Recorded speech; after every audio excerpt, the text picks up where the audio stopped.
Assalamualaikum warahmatullahi wabarakatuh. Bertemu lagi dengan Bang J di Yona Sehat Jiwa. Salam sehat jiwa. Tentu kali ini kita akan membahas tentang bagaimana menangani pasien gangguan jiwa, khususnya yang terlantar ya, atau ODGJ yang memang keluarganya tidak sanggup untuk merawat ya. Nah, ini sangat penting sekali ya, supaya ke depan tidak terjadi masalah-masalah seperti yang dialami Mbak Pratiwi Novianti ya, terkait dengan dugaan perdagangan orang ya, seperti yang dilaporkan, tidak tahu siapa, tapi yang pasti ini kan ya, kita harus maklum bahwa di masyarakat ini kan ada banyak sekali masyarakat yang tentunya belum tentu suka semua dengan kita. Dia bisa menggunakan kekurangan kita, celah-celah yang kita tidak miliki untuk melakukan sesuatu, untuk menghambat kita, termasuk melaporkan ke polisi. Sehingga tentu kita harus tahu bahwa ketika kita ingin membantu ODGJ ya, kita harus tahu juga seperti apa step by stepnya. Nah, untuk bisa tahu itu ya, silahkan subscribe yang belum subscribe dan berikan like serta komentarnya. Tentu kita tidak asing lagi ketika di masyarakat bertemu dengan orang dengan gangguan jiwa ya, yang terlantar, atau kita melihat ada seorang keluarga mempunyai ODGJ dan tidak ditangani dengan baik, bahkan dipasung.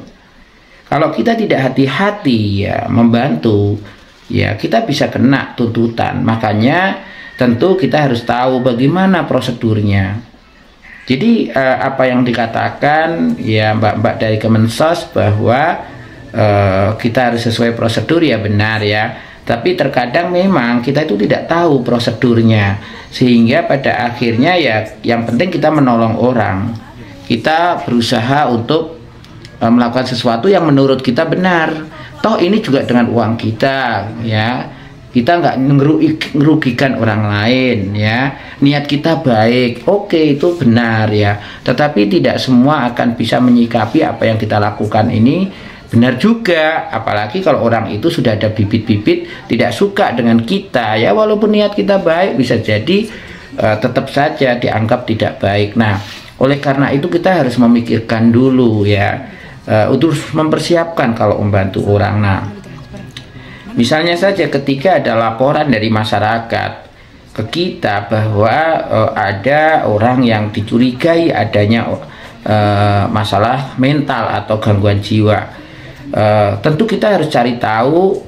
Kalaupun dia kondisinya sudah tidak layak lagi dan sudah tidak rapi dan sebagainya ya, tentu kita harus tanya juga apakah dia pernah diobatkan ke rumah sakit atau pernah mendapatkan pengobatan dan akhirnya berhenti ya. Apalagi kalau kita tahu bahwa pasien itu dipasung ya, atau dikurung ya, tentu kita tidak bisa tangani sendiri ya, walaupun kita relawan, mungkin kita ingin menolong orang, nggak bisa ya, tetap harus ada keterlibatan orang lain. Kalau kita dikasih tahu ya awal-awal datangin tidak apa-apa ya, kita cari data yang banyak terkait juga kepemilikan BPJS atau KIS, kemudian KTP, KK, nggak apa-apa. Yang kemudian kita juga cek apakah dia memang menunjukkan tanda atau gejala gangguan mental atau gangguan jiwa. Nah, berikutnya tentu setelah punya data, kalaupun dia belum pernah berobat ya, belum pernah ada riwayat pengobatan, maka kita sebenarnya bisa melapor wilayah ya, wilayah di situ tuh tanggung jawabnya siapa secara kesehatan ya. Dalam hal ini pasti puskesmas ya, kita harus menghubungi puskesmas dan tentu siapa yang pemegang program jiwa untuk penanganan penyakit tidak menular ya di puskesmas itu. Nah, sehingga kita bisa ajak untuk home visit atau kunjungan rumah untuk ngecek apakah ini benar ada masalah kesehatan mental atau jiwa, kemudian perlu pengobatan atau tidak. Tentu perawat puskesmas yang memang fokus di program kesehatan jiwa masyarakat pasti akan tahu dan punya prosedur seperti apa menanganinya. Ya kalaupun misalnya dia tidak dalam kondisi dipasung, ya paling tidak bagaimana mengkomunikasikan dengan keluarga. Kalaupun pernah berobat, bagaimana mengkomunikasikan bahwa itu memang harus diobatkan atau dirawat di rumah sakit. Itu akan jauh lebih aman daripada pihak relawannya yang menyampaikan. Ya, tapi untuk urusan mungkin transportasi atau bagaimana nanti mendampingi selama perawatan dan sebagainya, ya boleh-boleh saja. Tapi kalau untuk bagaimana orang ODGJ itu akan diobatkan atau tidak, ya tentu ada campur tangan pihak puskesmas ya. Cuma persoalannya kadang-kadang respon ya, respon time laporan masyarakat termasuk relawan ini dalam penanganan kasus gangguan jiwa di masyarakat itu belum terukur dengan baik. Mereka punya prosedur juga yang kadang-kadang justru menghambat ODGJ itu cepat tertangani. Nah itu persoalannya.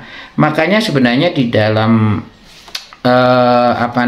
masyarakat itu kan ada tim reaksi cepat yang bertujuan menanggulangi penyakit tidak menular gangguan jiwa yang meresahkan masyarakat atau gaduh gelisah atau mengamuk. Cuma kan kalau seandainya dia dipasung atau dia terlantar saja mundar-mandir kotor ya, atau dia memang nggak ganggu orang lain ya, tapi sudah jelas butuh perawatan, ya tidak menjadi skala prioritas untuk ditangani tim itu. Nah itu yang kadang-kadang juga membingungkan, apakah harus ditangani atau tidak, karena sifatnya tidak mengancam, tidak mengganggu lingkungan. Nah itu persoalannya, sehingga tentu lebih ke keluarga, pendekatan bahwa butuh pengobatan, kemudian perlu dibawa ke rumah sakit. Nah tentu ketika memang tiba-tiba ya relawan ini dapat kabar, kenapa harus tanya BPJS ya, KTP, KK, dia masuk enggak? Karena harus laporan ke dinas sosial. Dalam hal ini kan ada TKSK ya, setiap kecamatan satu yang memang ditugaskan untuk bagaimana secara catatan sipil di warga-warga sekitar wilayah kecamatan itu aman ya, secara catatan kependudukan ya, termasuk ini. Nah mereka bisa mengupayakan diadakan, cuma ya butuh waktu ya, nggak cepat ya, minimal 2 minggu itu baru bisa akan clear. Nah itu tentu puskesmas yang mempunyai jejaring dengan TKSK tingkat kecamatan, sehingga mereka akan bekerja sama untuk melengkapi, baru bisa dievakuasi atau difasilitasi untuk berobat. Nah ini yang secara prosedural pihak relawan ODGJ harus tahu. Nah kemudian tentu ketika ternyata dia dipasung ya, tidak bisa juga tiba-tiba relawan itu tidak kerjasama dengan pihak dinas kesehatan atau puskesmas ya, atau pihak-pihak lain yang ada di kabupaten atau kecamatan itu, ya salah. Tiba-tiba relawannya melepas sendiri pasungnya, karena kan harus dilaporkan dan itu termasuk di dalam program kerjanya puskesmas. Jadi ya harus tetap kerjasama dengan pihak puskesmas, siapapun relawan itu ya, walaupun sudah resmi mempunyai yayasan dan sebagainya, tetap harus melaporkan. Supaya apa ya, dikerjakan secara tim. Jadi di situ mungkin ada relawan, ada pihak puskesmas, pihak dinas sosial, pihak babinsa, pihak semua yang terlibat di dalam pengelolaan itu. Dan setiap kabupaten biasanya sudah ada ya, bagaimana tim itu disediakan memang khusus untuk menangani kasus-kasus. Tapi biasanya sih yang meresahkan masyarakat ya, yang gaduh gelisah.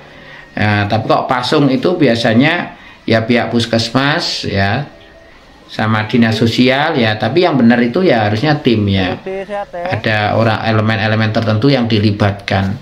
Nah tentu sebenarnya tidak hanya cukup itu ketika mengevakuasi pasung atau orang-orang dengan gangguan jiwa, kemudian diantar ke rumah sakit, diobati, dikembalikan. Belum tentu keluarga itu mampu. Nah itulah persoalannya. Nanti akan kambuh lagi kalau tidak segera dipikirkan menyiapkan keluarganya untuk merawat. Nah, pihak rumah sakit sendiri terkadang kan kesulitan untuk menemui keluarga, memberikan ilmu atau wawasan bagaimana merawat ODGJ. Ya, apalagi pihak relawan yang memang secara basic bukan tenaga kesehatan, hanya berdasarkan pengalaman saja membantu. Ya, apa bisa akan bisa membuat ODGJ ini tetap sehat dan pulih, tidak dibekali dengan ilmu. Itu pula kenapa Bang Ceng membuat channel ini, Yonasia Jiwa ini, ya supaya mereka bisa melihat gimana sih cara memperlakukan ODGJ yang benar sesuai keilmuan, sesuai yang diharapkan untuk memulihkan ODGJ ini.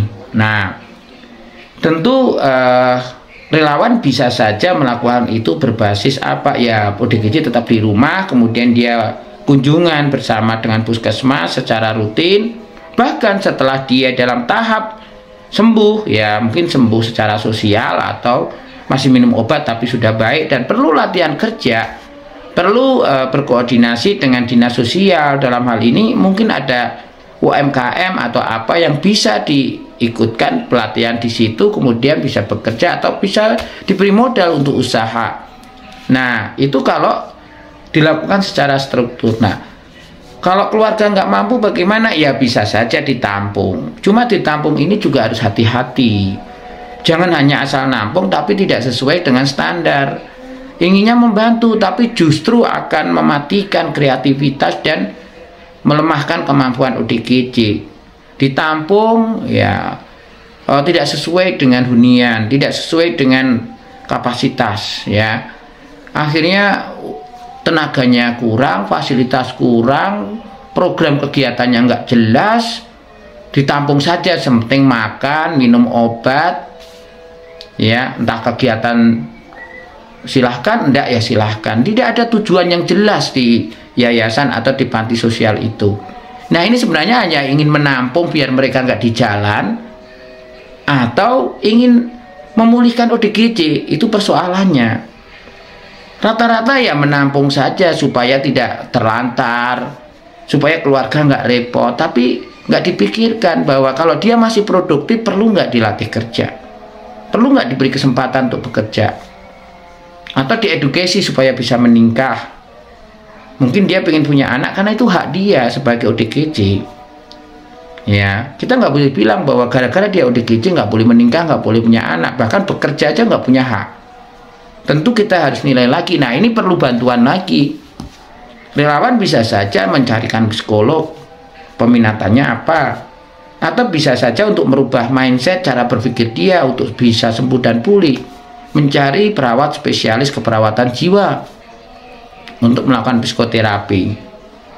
Nah, itu kira-kira yang bisa dipersiapkan. Jadi jangan hanya mengambil, mengobati, nampung, ya harapannya nggak seperti itu. Nah, kalau mau sesuai prosedur dan membantu beneran ya seperti itu. Itu kira-kira yang bisa Bang C sampaikan. Semoga manfaat dan tentu supaya bisa melihat video berikutnya, silahkan berikan subscribe, aktifkan lonceng notifikasinya, dan jika ada yang mau didiskusikan silahkan catat di kolom komentar. Itu saja, sampai jumpa di video berikutnya.